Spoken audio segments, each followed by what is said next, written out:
Selamat pagi, jemaat yang dikasihi Tuhan. Selamat pagi. Saudara, Natal happy tidak? Yang benar. Kalau saya sih happy. Kenapa? Karena bukan cuma sekedar diselamatkan, tetapi karena banyak nyanyi-nyanyinya. Banyak orang itu tidak happy, kemudian ketika nyanyi menjadi happy. Apalagi dalam Kristen terkenal dengan nyanyi terus. Dimanapun nyanyi, di gereja nyanyi, di nikah nyanyi, bahkan di rumah duka juga nyanyi. Ada orang yang bilang, gila ini Kristen. Kenapa? Rumah duka juga nyanyi. Oh tidak gila. Kenapa? Karena di rumah duka menyanyi, yaitu apa? Yaitu tetap memuji Tuhan, sekalipun di tengah kegelapan. Iman sejati adalah iman yang tetap bernyanyi, sekalipun mati lampu. Sekalipun di tengah kegelapan, itu iman yang sejati. Kalau iman yang nyanyi ketika masa-masa lancar, masa-masa terang, itu belum teruji. Tapi iman sejati yang teruji adalah tetap bernyanyi sekalipun di tengah kegelapan. Maka di rumah duka juga tetap nyanyi, tetap memuji-muji Tuhan walaupun di tengah kegelapan. Tetap menyanyi, karena apa? Karena menyanyi itu adalah sebagai ungkapan syukur kepada Tuhan. Mayat yang di depan kita itu, dia sekarang sudah bersama-sama dengan penciptanya dan penebusnya. Maka tetap masih ada rasa ucapan syukur kepada Tuhan. Maka terus nyanyi. Maka menjadi orang Kristen kalau tidak happy itu salah mengerti Kristen. Menjadi orang Kristen kalau tidak bahagia itu sangat-sangat disayangkan sekali. Menjadi orang Kristen kalau tidak suka menyanyi sangat-sangat disayangkan sekali. Kenapa? Karena nyanyi membuat orang menjadi bahagia. Dan di surga nanti Alkitab memberikan bocoran, yaitu apa? Yaitu para tua-tua dan semua orang yang ada di hadapan tahta Allah. Mereka semua menyanyikan puji-pujian dah habis-habis. Sampai kapan? Sampai selama-lamanya. Karena surga adalah tempat yang happy dan orang yang happy itu pasti nyanyi. Maka kita bersyukur kepada Tuhan. Mari kita masuk di dalam doa sebelum mendengarkan firman Tuhan. Bapa di dalam surga, kami sudah memuji Tuhan, mengeluarkan dan menggunakan mulut kami, memuji kebesaran Tuhan, mengagumi Tuhan, dan tiba waktunya sekarang ya Tuhan, kami mendengarkan Tuhan berbicara kepada kami. Kiranya Tuhan tenangkan jiwa kami. Tuhan tolong kami, manusia yang lemah ini, yang sering kali terganggu oleh hal-hal yang lain sehingga kurang fokus kepada Tuhan. Berkatilah kami, berkatilah juga hamba-Mu ini. Dalam nama Tuhan kami Yesus, kami berdoa. Amin. Saudara, hari ini Natal adalah saya memberikan judul Natal dan Kristus. Mengapa harus judulnya Natal dan Kristus, saudara? Karena apa? Karena begitu banyak sekali Natal itu sekarang sudah bukan Kristus lagi yang disampaikan, sudah bukan Kristus lagi yang diberitakan, saudara. Natal membawa kebahagiaan, termasuk juga bisa sangat berbahaya sekali.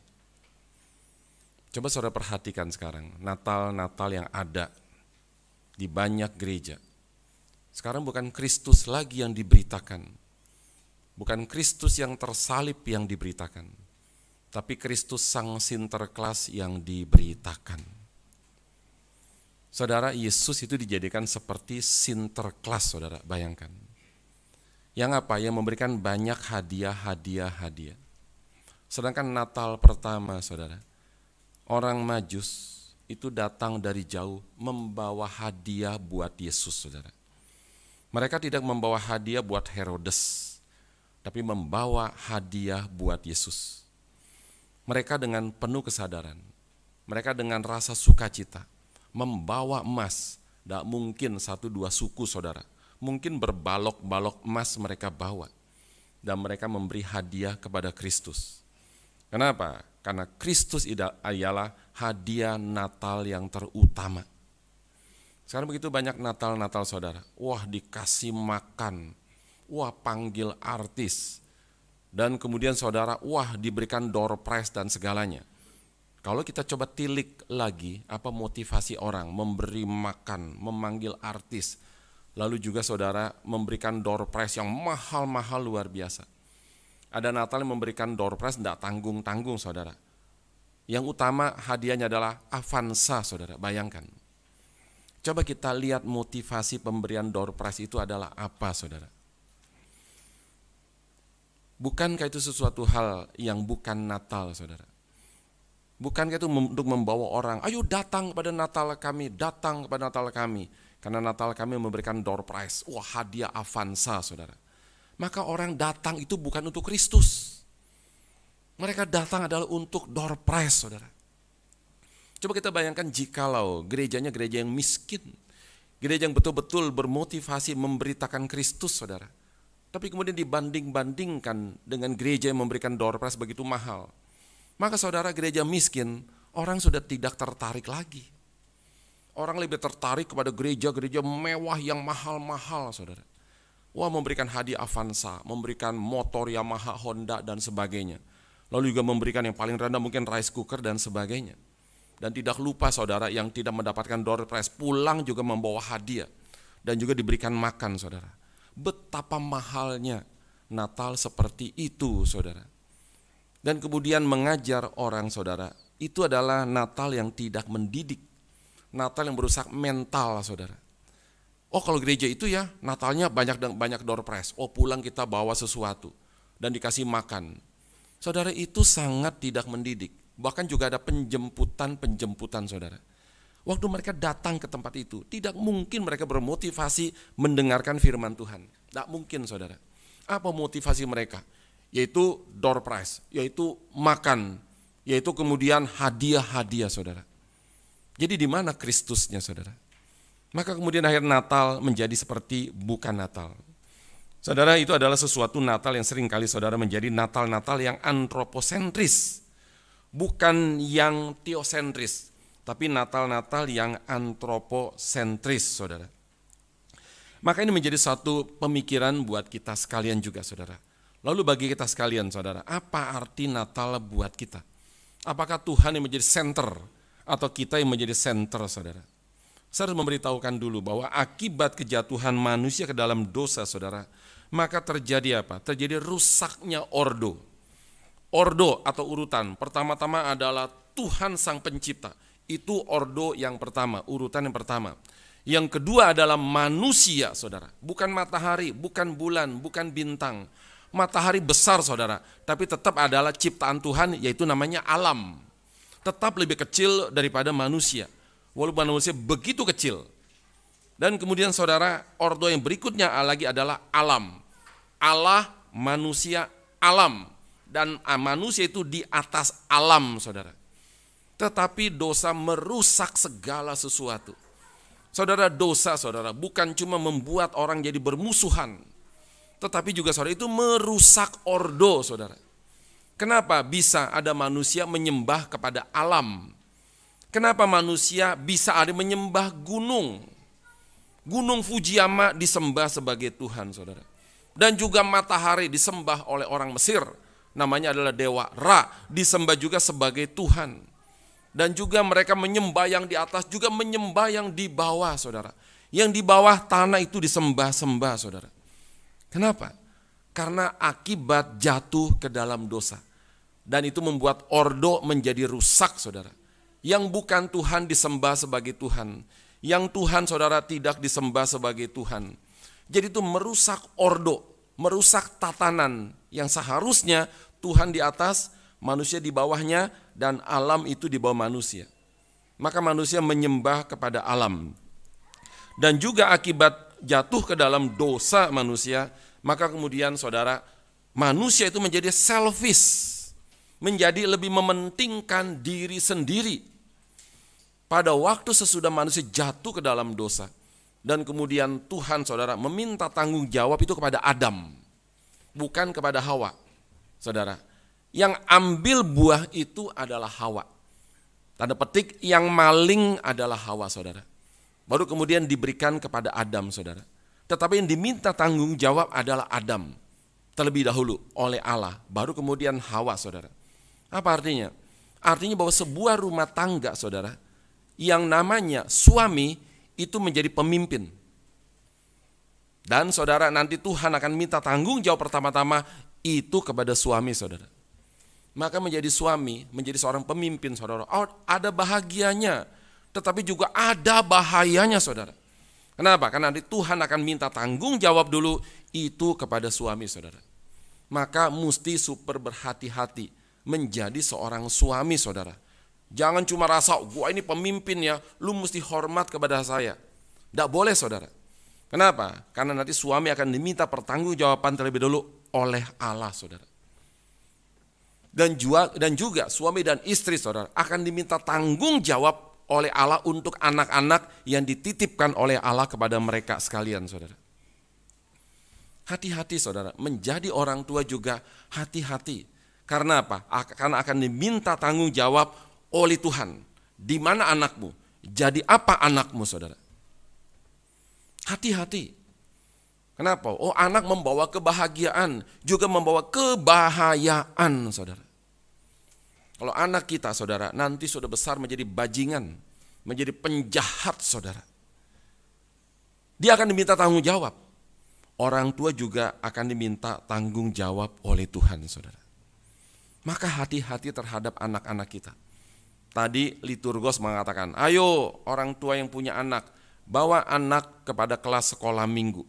Bawa mereka sejak kecil itu kepada Tuhan, saudara. Supaya apa? Supaya mereka sejak kecil sudah mengenal Tuhan. Sejak kecil sudah tahu siapakah Tuhan. Sejak kecil sudah tahu betapa kudusnya Tuhan. Sejak kecil, saudara, sudah tahu betapa murkanya Tuhan. Dan sejak kecil sudah tahu keadilan Tuhan, saudara. Baru kemudian baru boleh mengetahui tentang kasih Tuhan, pemeliharaan Tuhan, pengasihan Tuhan, dan sebagainya. Tidak boleh tidak, saudara. Dan itu tidak boleh dibalik. Maka saudara, kita menggunakan kurikulum Show Me Jesus yang secara komplit diajarkan kepada anak sekolah minggu. Bagaimana tentang Allah, Allah yang maha suci.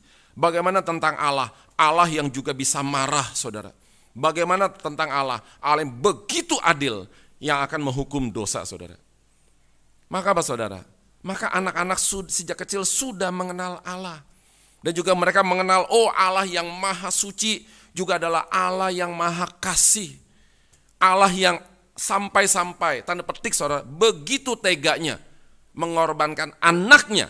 Bagi kamu anak-anak sekolah minggu, saudara. Maka sejak kecil sudah ditanamkan doktrin kepada mereka sekalian, saudara. Oh, Allah yang dimana kita semua harus takut kepada Dia. Dan juga adalah Allah yang dimana kita semua itu bisa datang kepada Dia. Dengan apa, saudara? Pertama dengan rasa gentar. Kedua dengan rasa sukacita. Bagaimana, saudara? Takut sama sukacita itu bercampur menjadi satu. Bagaimana mungkin? Bisa, saudara. Pertama, saudara, dengan gentar menghadap tahta Allah. Lalu mereka mengetahui bahwa Allah adalah Allah yang penuh dengan kasih. Allah yang turun, saudara. Allah yang berinisiatif membawa mereka datang kepada Allah. Oh, dengan sukacita. Maka tidak heran kita memanggil Allah dengan sebutan Bapa. Seperti apa, saudara? Seperti Papa sendiri. Saya sejak kecil punya papa, aduh saudara, luar biasa galak, saudara. Udah ampun galaknya. Wah, kalau dia marah, saudara, kayu, saudara. Oh, bukan rotan lagi, tapi kayu, saudara. Siap-siap saja, saudara. Tapi apakah saya menjadi dendam sama papa saya? Oh, tidak. Kenapa? Memang saya salah. Memang saya nakal. Memang saya layak dipukul, saudara. Memang saya layak dihukum. Tapi kemudian, saudara, SMP papa saya meninggal. Tapi sejak kecil, saudara, ke sekolah minggu, sembunyi-sembunyi datang dan mendengarkan lause sekolah minggu mengajar. Kita punya papa. Papa yang mana lagi? Papa sih cuma satu. Ada papa yang lain lagi? Ada. Papa di mana? Papa di sorga. Yang sangat mengasihi kita sekalian, saudara. Oh, saya tahu, saya punya papa lagi di sorga, saudara. Maka ketika saya kehilangan papa jasmani saya, maka sudah tertanam konsep di dalam otak saya punya papa di surga. Yang begitu peduli. yang siap mendengarkan curhat dari anaknya, yang begitu peduli, yang betul-betul sangat peduli terhadap anaknya, saudara. Maka tertanam konsep di sini, saudara. Sejak apa? Sejak kecil sudah tertanam konsep. Maka saudara, kalau saudara punya anak-anak, waktu kecil, bayi pun saudara, ajak mereka ke sekolah minggu. Oh, mereka belum mengerti, paling tidak kita mengerti. Oh, mereka belum paham, paling tidak kita paham. Oh, mereka belum mengerti apa-apa, paling tidak kita sudah mengerti, saudara. Paling tidak kita dengan begitu disiplin membawa mereka, saudara. Mereka belum mengerti, tetapi mereka bisa mendengar. Mereka bisa merasakan suasana kelas sekolah minggu. Sejak apa, saudara? Sejak kecil, saudara. Itu namanya adalah dibiasakan, saudara. Saudara, kalau sejak kecil anak-anak diperdengarkan lagu dangdut, otomatis saudara suka lagu dangdut, otomatis saudara. Karena sangat enak sekali lagu dangdut. Tapi kalau saudara sejak kecil anak-anak diperdengarkan lagu klasik, saudara, otomatis suka lagu klasik, otomatis. Tapi harus sejak kecil, saudara. Kenapa? Lama-lama itu menjadi kebiasaan. Saya teringat dengan satu kalimat, saudara. Yaitu apa? Orang membentuk sebuah kebiasaan. Dan ketika kebiasaan terbentuk, maka kebiasaan akan membentuk orang, saudara.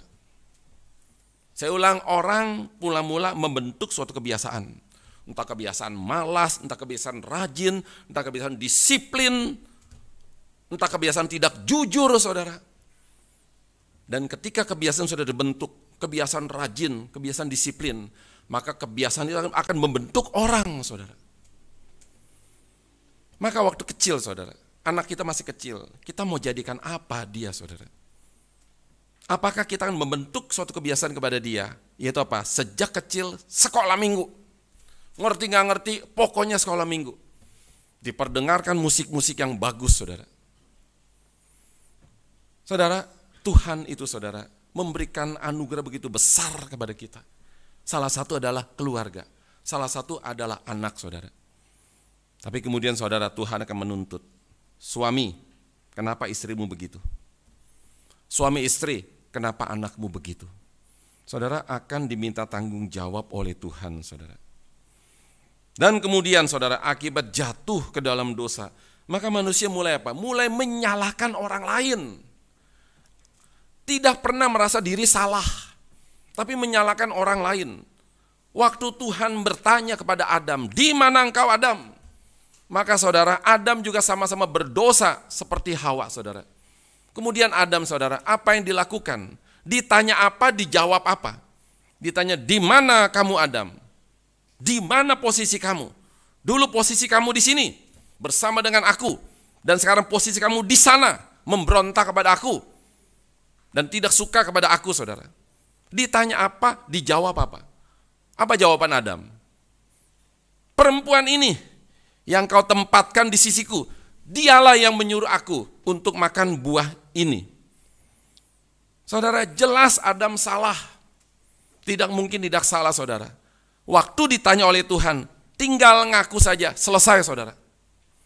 Tuhan, aku salah. Gentleman, Tuhan, aku salah.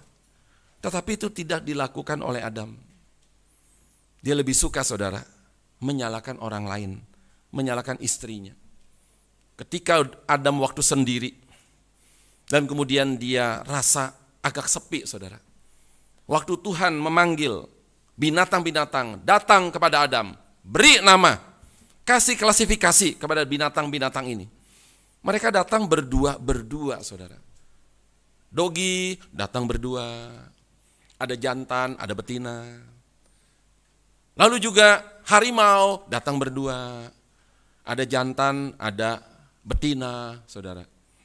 Waktu saya ke Palembang pertama kali bingung-bingung, saudara. Pak Amin, anaknya berapa? 3. Laki atau betino? Hah? Betino? Emangnya ayam? Emangnya anjing? Emangnya kucing? Betino? Hah? Saya bilang, Pak, nggak salah Pak nanya, betina. Enggak, memang ya betina.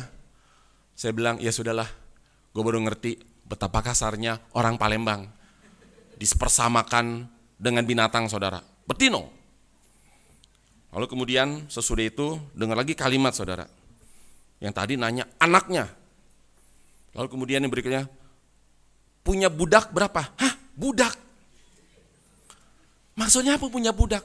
Saya tidak punya budak, pembantu tidak punya, apalagi budak. Hamba sahaya, tidak punya.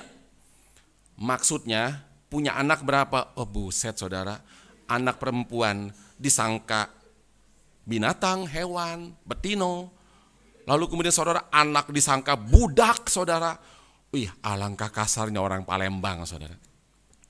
Tapi ternyata saudara itu cuma di mulut saja kasar, tapi hatinya saudara, wih, selembut salju. Nah saudara, sesudah itu kemudian akhirnya apa? Akhirnya kemudian manusia lebih suka saling menyalahkan. Adam ketika ditanya oleh Tuhan, di mana kamu? Di mana posisi kamu? Kemudian dia menyalahkan Tuhan saudara. Dia menyalahkan istrinya, dia menyalahkan Hawa saudara. Pada waktu dicipta, pada waktu Adam sendiri. Dan kemudian akhirnya Adam membutuhkan seorang pendamping saudara. Dia melihat, oh anjing berdua, monyet berdua, harimau berdua. Loh kok saya sendiri saudara? Maka kemudian waktu Tuhan melihat Adam mulai membutuhkan pendamping. Maka saudara, Tuhan mencipta pendamping. Dibuatlah tertidur yang namanya Adam saudara. Saudara harus tahu ya bahwa yang namanya anestesi saudara itu ditemukan oleh Sir James Young Simpson saudara. Dan itu pada waktu dia menemukan anestesi saudara, supaya orang itu bisa tertidur, bisa dioperasi saudara. Itu banyak penolakan. Oh tidak boleh manusia dibuat tidur. Maka saudara, Sir James Young Simpson mulai mencari-cari dasar. Wah enggak boleh, bagaimana ini? Mulai mencari-cari dasar saudara. Akhirnya ketemu juga saudara. Kemudian dia menjawab, siapa bilang tidak boleh? Alkitab bilang boleh. Mereka tanya, di mana buktinya? Buktinya adalah apa? Nah, Tuhan membuat Adam tertidur, di anestesi itu Adam saudara. Akhirnya kemudian mereka, oh ya boleh juga ya. Akhirnya diterimalah anestesi saudara. Dan ketika kemudian Adam tertidur, Tuhan mengambil salah satu rusuk dari Adam, kemudian dicipta Hawa saudara. Pada waktu Adam tersadar dari tidurnya, dia melihat, wih wanita saudara, wah yang cantik, dia tidak sendirian. Maka dari mulut Adam saudara, heran sekali, keluar satu puisi terpendek terindah sepanjang sejarah. Apa saudara? Engkaulah tulang dari tulangku, engkaulah daging dari dagingku saudara. Puisi terindah terpendek sepanjang sejarah. Tetapi saudara, sesudah jatuh dalam dosa saudara, apa kalimat dari Adam? Perempuan yang kau tempatkan ini, dia yang menyuruh aku makan saudara. Pertama bilang apa? Engkaulah tulang dari tulangku, daging dari dagingku. Dan sekarang gara-gara kamu saya jadi begini saudara. Saudara, orang-orang Kristen jangan lagi saling menyalahkan saudara. Jangan terus menyalahkan istri. Istri juga jangan terus menyalahkan suami. Saudara, saling menyalahkan. Dan pada waktu Tuhan bertanya kepada Hawa, Hawa juga saudara sama saja. Tidak mengaku, iya saya yang berbuat, saya yang bertanggung jawab. Tapi menyalahkan siapa saudara? Menyalahkan ular. Saling menyalahkan saudara. Dan juga sesudah jatuh dalam dosa manusia saudara, menyalahkan orang dan juga menyalahkan keadaan saudara. Menyalahkan keadaan. Tidak pernah saudara menyalahkan diri sendiri. Pada waktu orang terkena penyakit, misalnya saudara, diabetes. Dan kemudian saudara, sesudah itu dokter bilang, jaga makan, olahraga. Jangan sembarangan saudara. Dan kemudian saudara, bodoh amat, mati tinggal mati saudara. Wah dia makan seenak-enaknya saudara. Akhirnya hancur-hancuran.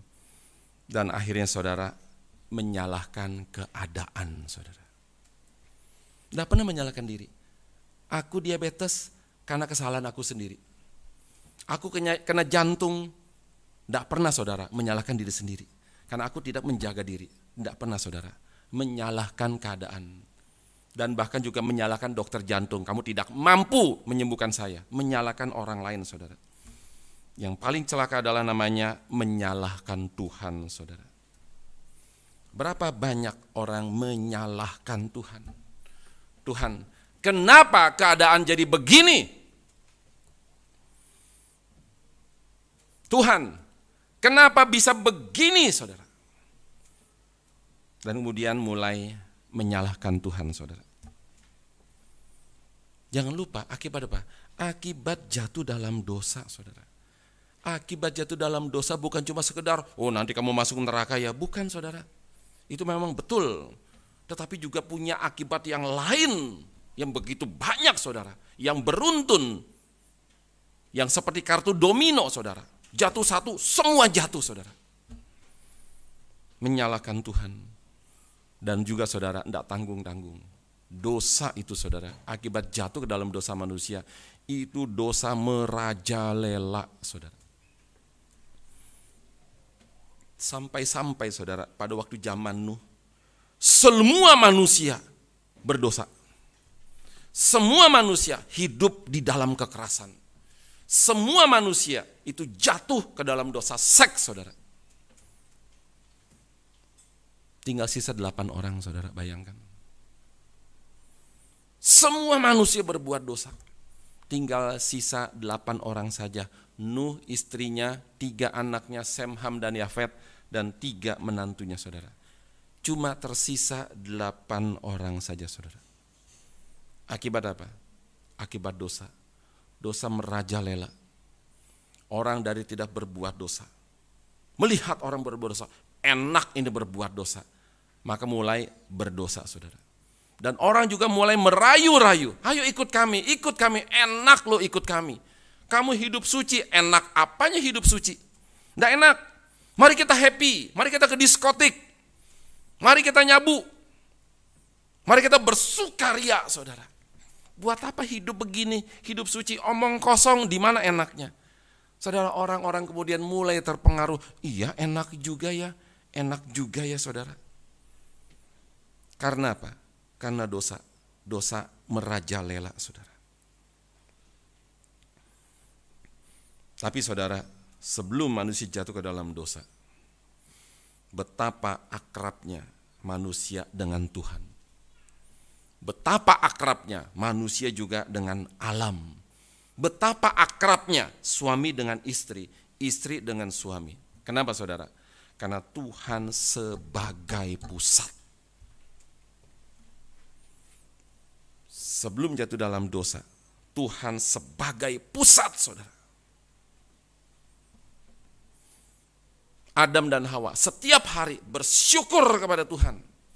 Terima kasih untuk segala pohon-pohonan yang kau berikan. Terima kasih untuk setiap buah-buahan yang begitu banyak, beraneka warna, beraneka rupa, beraneka rasa, saudara.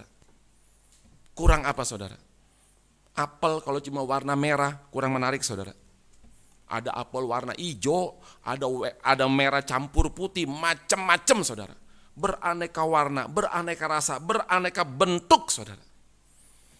Kalau seluruh Taman Eden, saudara, isinya cuma jeruk, saudara, bosan lihatnya, saudara.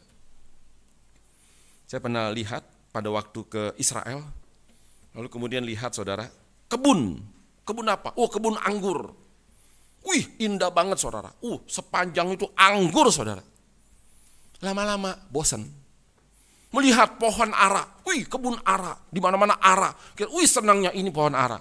Lama-lama bosan, saudara. Lama-lama bosan. Tapi Taman Eden, saudara, itu beraneka rasa, beraneka warna, beraneka bentuk, saudara. Dan mereka setiap hari bersyukur kepada Tuhan, saudara. Dan juga manusia itu akrab dengan alam. Saudara tahu sesudah jatuh dalam dosa, saudara, Hawa langsung merusak alam. Adam dan Hawa langsung merusak alam. Dia langsung memetik daun ara, saudara, untuk menutupi ketelanjangan mereka, saudara. Akibat jatuh dalam dosa, manusia menjadi musuh Tuhan, dan manusia tidak lagi akrab dengan alam, dan manusia tidak akrab lagi dengan suami istri, saudara. Tapi sebelum jatuh dalam dosa, semuanya indah. Kenapa? Karena Tuhan sebagai pusatnya. Adam dan Hawa ngerti, kita bisa begini karena Tuhan. Kita bisa suami istri karena Tuhan memberikan istri kepada saya. Kita bisa menikmati segala sesuatu, taman yang indah, semua karena Tuhan. Tuhan, Tuhan, Tuhan, saudara. Mereka ingat Tuhan, Tuhan, Tuhan. Berarti Tuhan sebagai pusat, saudara. Tapi sudah jatuh ke dalam dosa. Bukan lagi Tuhan sebagai pusat, tapi diri sebagai pusat, saudara. Oke, saudara, sesudah jatuh dalam dosa, kemudian Tuhan membuat janji kepada manusia. Tuhan memanggil Hawa dan Tuhan memanggil setan. Sini kamu berdua. Oke, aku akan membuat janji kepada kamu. Aku akan mengadakan permusuhan antara kamu setan dengan perempuan ini. Saudara bersyukur ya saudara, Tuhan itu baik banget loh. Manusia sama setan yang tadinya saudara itu berkolaborasi. Akrab saudara. Dan Tuhan buat permusuhan. Bayangkan saudara, kalau manusia itu akrab sama setan mau jadi apa saudara? Maka Tuhan mengerti, tidak boleh manusia akrab sama setan. Tidak boleh manusia berteman dengan setan. Maka kemudian Tuhan bilang, aku akan membuat permusuhan antara kamu dengan perempuan ini. Antara keturunanmu dengan keturunannya. Dan keturunannya akan meremukkan kepala kamu. Dan kamu akan meremukkan tumit keturunan perempuan itu. Dalam bentuk orang ketiga tunggal maskulin. Satu saudara. Bukan keturunan-keturunannya, tapi keturunannya. Orang ketiga tunggal maskulin, saudara. Kepada siapa, saudara? Itu adalah Kristus. Saudara, semenjak manusia jatuh ke dalam dosa, Tuhan, saudara, langsung menunjukkan diri. Kepada siapa? Kepada Kristus. Dan Kejadian 3 ayat 15 disebut namanya sebagai proto-evangelium. Proto berarti pertama. Evangelium berarti Injil, berarti Injil yang pertama. Dan Kristus itu sebagai pusat. Dan kemudian saudara, ketika manusia semua berbuat dosa, tinggal sisa 8 orang saudara. Maka kemudian Tuhan ingin menyelamatkan ke-8 orang itu dengan membuat bahtera saudara. Akhirnya mereka selamat. Selamat karena apa? Karena bahtera saudara. Bahtera itu melambangkan Kristus saudara. Bahtera penyelamat itu melambangkan Kristus. Dan kemudian saudara, akhirnya kemudian manusia banyak lagi.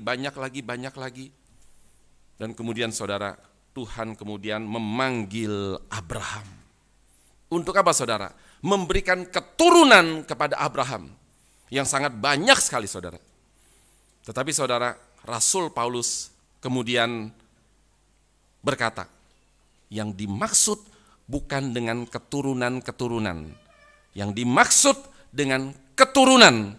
Dan keturunan itu adalah Kristus. Kita buka di dalam Galatia pasal 3 ayat 16. Saudara, Yohanes 3:16 penting. Dan banyak 3:16 itu juga penting saudara. Galatia 3 ayatnya yang ke-16, mari kita membuka bersama-sama.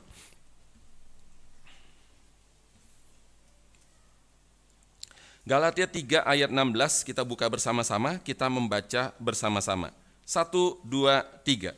Adapun diucapkan segala janji itu daripada keturunannya, tidak dikatakan kepada keturunan-keturunannya, seolah-olah dimaksud banyak orang, tetapi hanya satu orang, dan daripada keturunanmu, yaitu Kristus. Saudara, Tuhan berjanji memberikan keturunan kepada Abraham banyak saudara. Tapi kemudian Paulus menjelaskan, ini maksud adalah keturunan yang satu itu. Dan itu adalah Kristus, saudara. Bayangkan saudara, dari perjanjian lama, semenjak jatuh ke dalam dosa, sebelum jatuh ke dalam dosa, pusatnya adalah Allah, saudara. Sesudah jatuh dalam dosa, pusatnya adalah Kristus, saudara. Dan kemudian kepada Abraham, saudara, Tuhan juga meminta kepada Abraham. Coba kita buka di dalam Kejadian pasal 22 ayat yang kedua. Kejadian pasal yang ke-22 ayatnya yang kedua. Kita membaca bersama-sama. Dan ini saudara menjadi dasar Yohanes 3 ayat yang ke-16. Kita membaca Kejadian 22 ayat yang kedua. 1, 2, 3. Firman-Nya, ambillah anakmu yang tunggal itu yang kau kasihi, yakni Ishak. Pergilah ke tanah Moria dan persembahkanlah dia ke sana sebagai korban bakaran pada salah satu gunung yang akan kukatakan kepadamu. Ambillah anakmu yang tunggal itu yang kau kasihi, yakni Ishak. Kita bandingkan dengan Yohanes 3 ayat 16. Yohanes pasal yang ketiga ayatnya yang ke-16. Kita membaca bersama-sama. Yohanes 3:16, 1, 2, 3. Karena begitu besar kasih Allah akan dunia ini, sehingga dia mengaruniakan anaknya yang tunggal, supaya setiap orang yang percaya kepadanya tidak binasa, melainkan beroleh hidup yang kekal. Saudara, dari Ishak, anak yang tunggal, yang dikasihi saudara, itu sedang menunjuk kepada Kristus saudara. Abraham gak ngerti gini-ginian. Yang dia ngerti Tuhan minta, aku minta anakmu yang tunggal, yang kamu kasih yaitu Ishak. Persembahkan dia sebagai korban bakaran. Dia cuma ngerti itu saudara. Tuhan memang hendak menguji Abraham. Tapi kemudian siapa sangka saudara, permintaan Tuhan, perintah Tuhan kepada Abraham saudara, itu menjadi sesuatu, digenapkan oleh Kristus. Karena begitu besar kasih Allah akan dunia ini sehingga dia telah mengaruniakan anaknya yang tunggal, saudara. Betapa besarnya kasih Allah kepada kita, saudara. Apa bedanya Abraham mengorbankan anak yang tunggal yang dikasih Ishak dengan Allah mengorbankan anak yang tunggal yang dikasihi yaitu Yesus Kristus, saudara? Bedanya di mana? Abraham batal. Pada waktu Abraham hendak menyembelih Ishak, saudara, malaikat Tuhan berkata, jangan. Tapi saudara, Allah sendiri terhadap anaknya saudara, betul-betul disembelih saudara. Seperti seekor anak domba. Abraham batal. Tapi saudara, Allah tidak batal saudara. Allah sudah berjanji mengaruniakan anaknya. Allah sudah berjanji memberikan anaknya yang tunggal saudara. Mati bagi manusia. Dan tidak pernah batal saudara. Dan itu betul-betul dilaksanakan.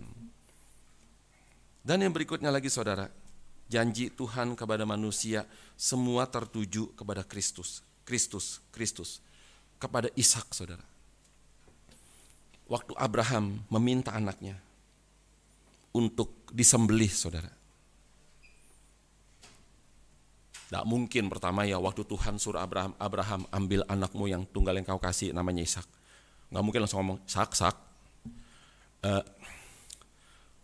Tuhan minta saya sembelih kamu. Nggak mungkin langsung saudara. Kalau misal langsung saudara, sembelih saya, kabur Ishak saudara. Tapi Abraham dengan penuh hikmat, dia membawa Ishak saudara. Pergi untuk mempersembahkan korban bakaran kepada Tuhan. Membawa juga pembantunya, bujangnya, membawa pisau, membawa bahan bakar saudara, kayu-kayuan saudara. Pergi saudara. Pada waktu pergi ke Gunung Moria saudara, begitu dekat Ishak bertanya, "Pa, pisau sudah ada, api sudah ada, kayu sudah ada, mana korbannya?" Saudara, betapa sakit hati Abraham saudara. Abraham ini menjawab, kamulah korbannya saudara. Abraham diam. Abraham cuma bilang, nanti Tuhan akan sediakan. Ya kamu saudara.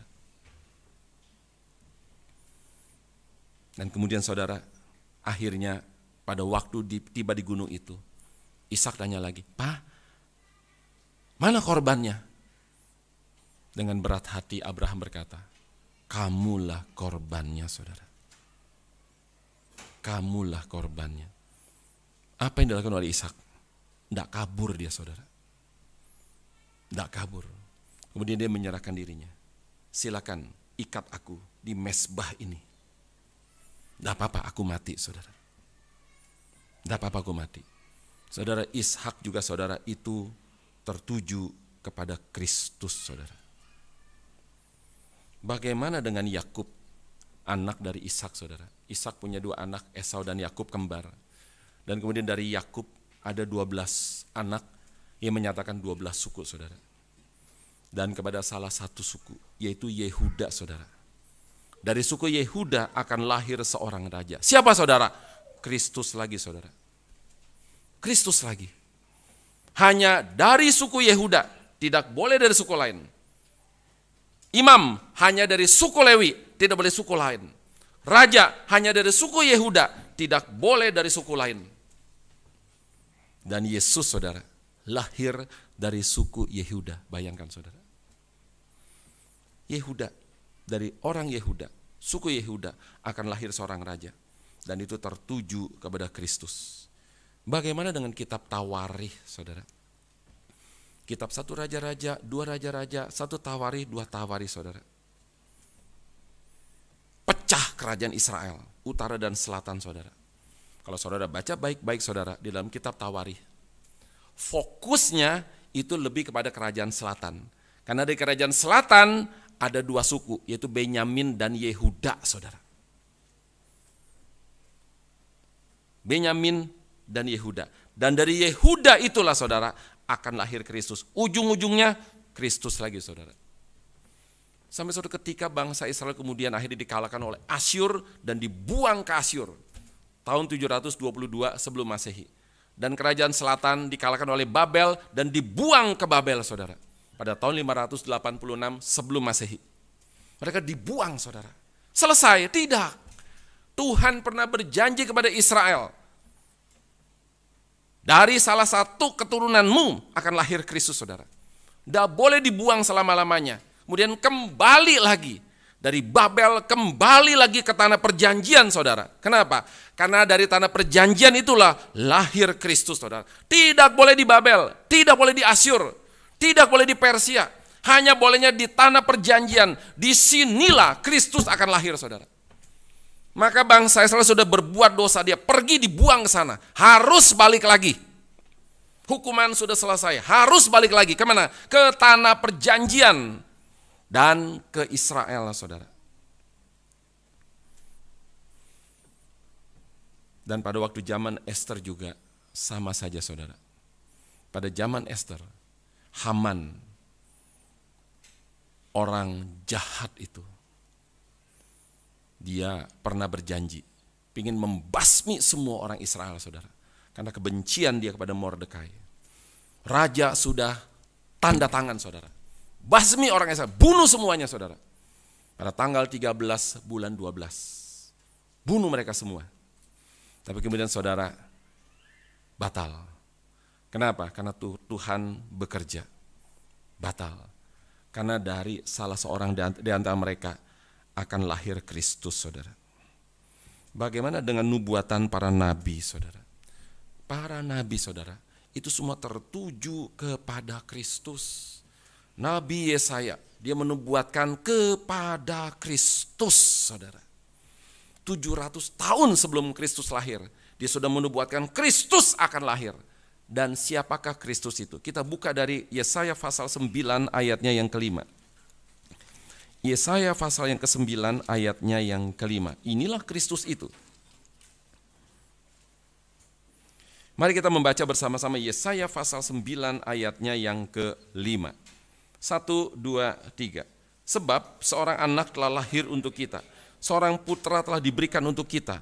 Lambang pemerintahan ada di atas bahunya, dan namanya disebutkan orang Penasehat Ajaib, Allah yang perkasa, Bapa yang kekal, Raja damai. Itu tertuju kepada Kristus, saudara.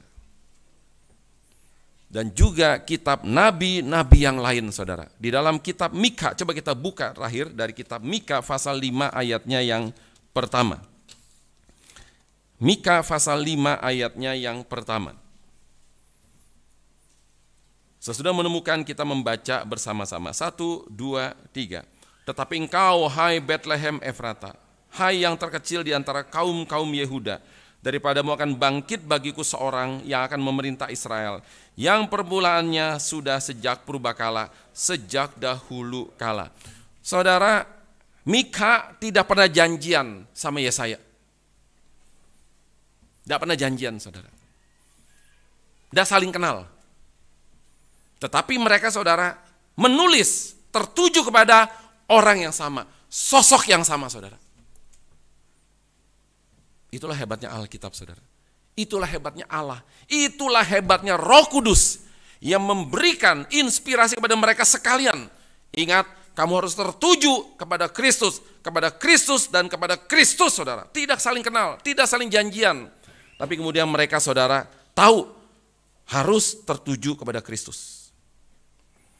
Bagaimana dengan di perjanjian baru, tadi perjanjian lama, penggenapan di PB, saudara? Sama, 12 murid Yesus, 1 membelot, berkhianat nama Yudas, dan sisa 11, saudara. Dan sisa 11 itu tertuju kepada Kristus, saudara.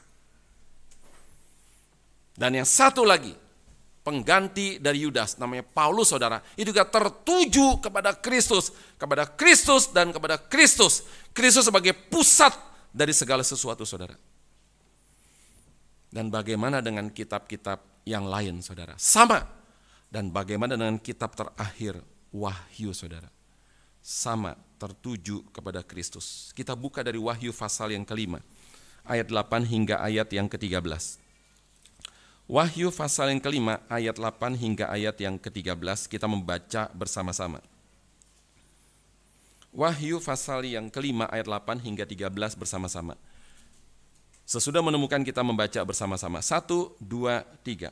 Ketika ia mengambil gulungan kitab itu, tersungkurlah keempat makhluk dan ke-24 tua-tua itu di hadapan anak domba itu. Masing-masing memegang satu kecapi dan satu cawan emas, penuh dengan kemenyan. Itulah doa orang-orang kudus. Dan mereka menyanyikan suatu nyanyian baru, katanya. Engkau layak menerima gulungan kitab itu dan membuka meterai-meterainya. Karena engkau telah disembelih dan dengan darahmu engkau telah membeli mereka bagi Allah dari tiap-tiap suku dan bahasa dan kaum dan bangsa. Dan engkau telah membuat mereka menjadi suatu kerajaan dan menjadi imam-imam bagi Allah kita. Dan mereka akan memerintah sebagai raja di bumi. Maka aku melihat dan mendengar suara banyak malaikat sekeliling tahta. Makhluk-makhluk dan tua-tua itu jumlah mereka berlaksa-laksa dan beribu-ribu laksa. Katanya dengan suara nyaring, anak domba yang disembelih itu layak untuk menerima kuasa dan kekayaan dan hikmat dan kekuatan dan hormat dan kemuliaan dan puji-pujian.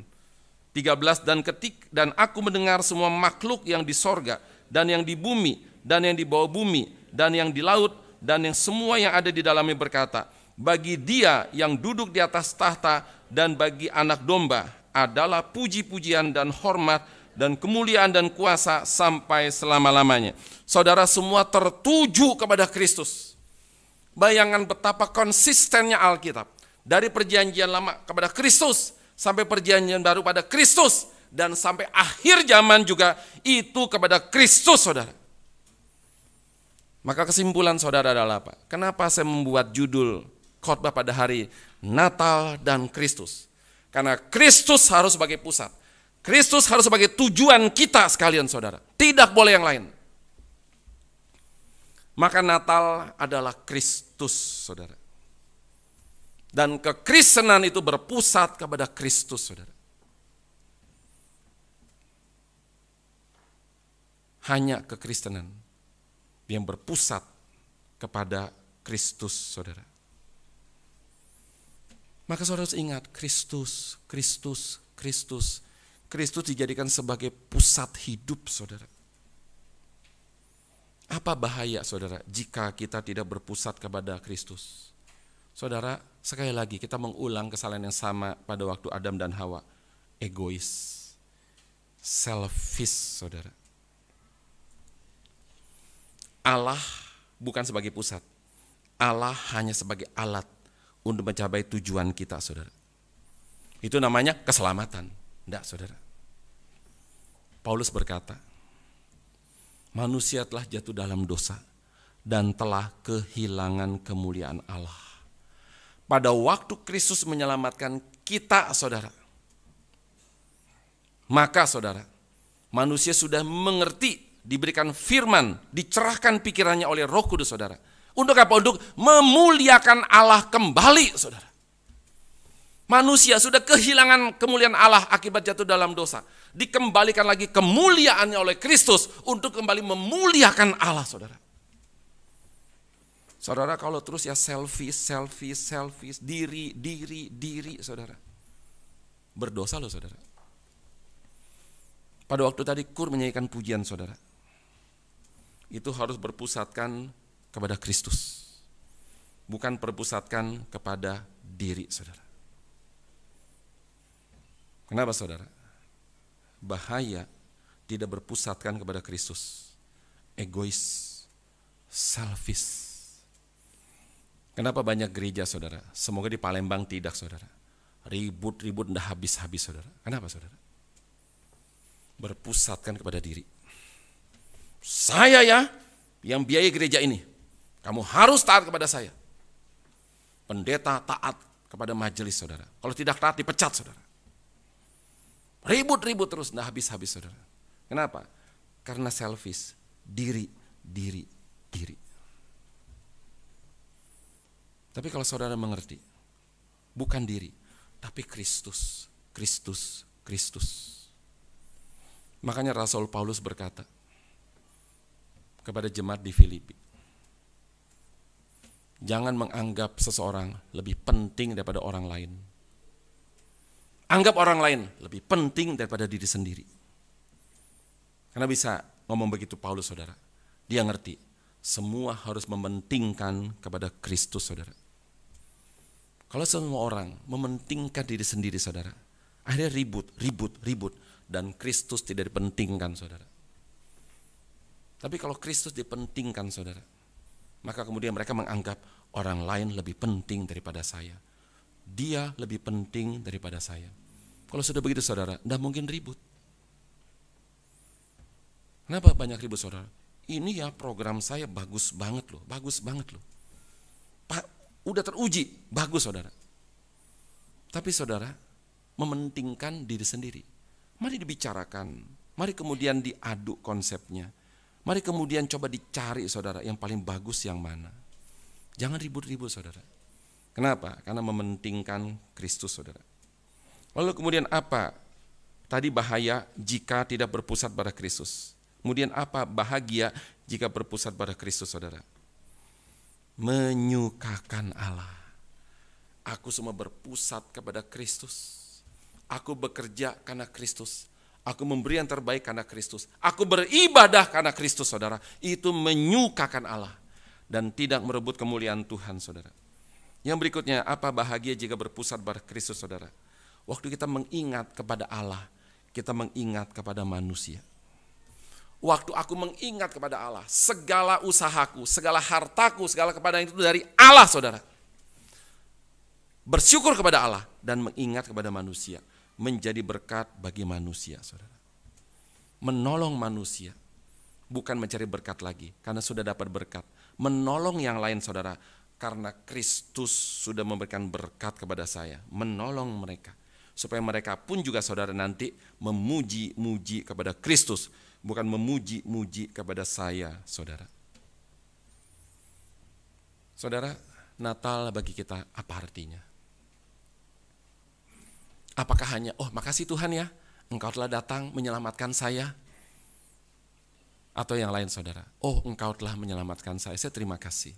Dan saya kembalikan segala kemuliaan itu kembali kepada Kristus, kembali kepada Allah. Karena Allah lah yang berhak menerima segala puji-pujian, hormat, dan kemuliaan kembali kepada Allah Tritunggal, saudara. Biarlah Natal, saudara, kali ini mengingatkan kita, jangan sampai tidak kepada Kristus, membuat diri selfish, saudara. Tapi harus mengingat terus kepada Kristus, dan Kristus, saudara.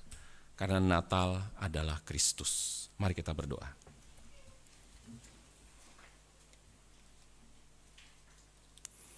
Tuhan Bapa di dalam surga, kami bersyukur sekali lagi ya Tuhan,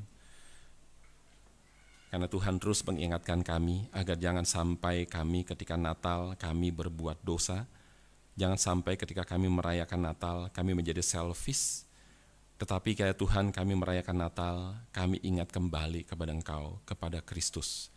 Karena Natal adalah milik-Mu yang diberikan kepada kami dan kemuliaan harus kembali kepada Engkau. Biarlah kiranya Tuhan juga tolong kami dalam hidup kami. Ketika kami bekerja, kami mengingat kepada Kristus. Ketika kami melayani, kami mengingat kepada Kristus. Ketika kami melakukan segala sesuatu, kami mengingat kepada Kristus. Karena Kristus, Engkau adalah pusat hidup kami.